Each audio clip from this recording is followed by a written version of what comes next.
Hello everyone, आज हम लोग पढ़ेंगे differences between micro economics and macro economics.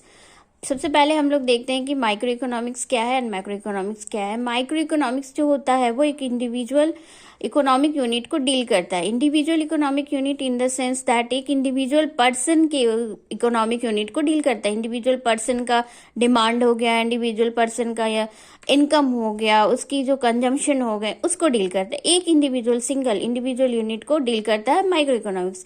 Macro economics क्या करता है? मैक्रो इकोनॉमिक्स जो होता है वो एक economics as a whole deal करता है।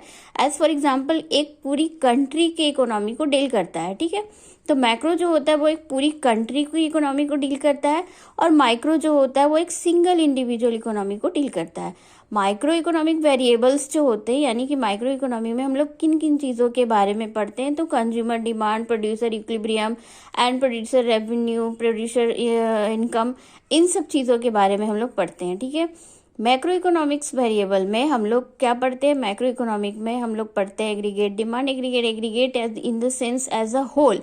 तो माइक्रो इकोनॉमी में हम लोग एग्रीगेट डिमांड, एग्रीगेट सप्लाई वगैरह पढ़ते हैं। ठीक है, सेंट्रल इशू जो होता है माइक्रो इकोनॉमिक्स का वो होता है allocation of resources and price determination. यानी कि हम लोग माइक्रो इकोनॉमिक्स के अंदर ये पढ़ते हैं कि किस तरह से हमारी कंट्री के अंदर जो रिसोर्सेज हैं उनको एलोकेट करके अच्छे से प्रोडक्शन किया जा सके, ताकि हमारी कंट्री में अच्छे से रेवेन्यू जनरेट हो सके, इनकम जनरेट हो सके। ठीक है, तो सेंट्रल इशू जो होता है माइक्रो इकोनॉमिक्स का वो होता है allocation of resources and price determination.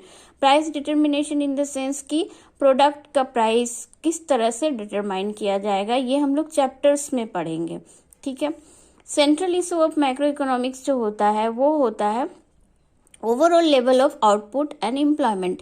यानी कि एक पूरी कंट्री, हम लोगों ने देखा कि मैक्रो इकोनॉमिक में एक कंट्री के इकोनॉमिक्स का डील करते हैं, हम लोग इकोनॉमिक्स के बारे में पढ़ते हैं। तो मैक्रो इकोनॉमिक्स के अंदर हम लोग ये सेंट्रल इशू डिस्कस किया जाता है कि एक कंट्री का जो लेवल ऑफ आउटपुट है, एम्प्लॉयमेंट है, वो किस तरह से डिटरमाइन किया जाएगा। यानी कि हम लोग कितना आउटपुट प्रोडक्शन करें तो हमारी कंट्री जो है वो इक्विलिब्रियम पे रहेगी, हमारी कंट्री में अच्छे से अच्छे एम्प्लॉयमेंट जनरेट हो सके, तो किस तरह से हम लोग ये अचीव कर सकते, ये हम लोग मैक्रो इकोनॉमी में पढ़ाई करते हैं। ठीक है, माइक्रो इकोनॉमिक्स को हम लोग एक और नाम से जानते हैं, दैट इज प्राइस थ्योरी।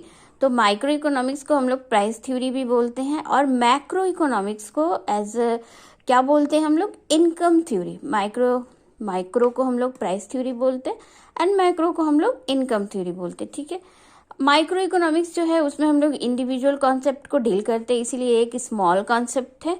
और मैक्रो इकोनॉमिक्स में हम लोग एक economics as a whole deal करते हैं, इसीलिए ये क्या है? एक ब्रॉड कॉन्सेप्ट है।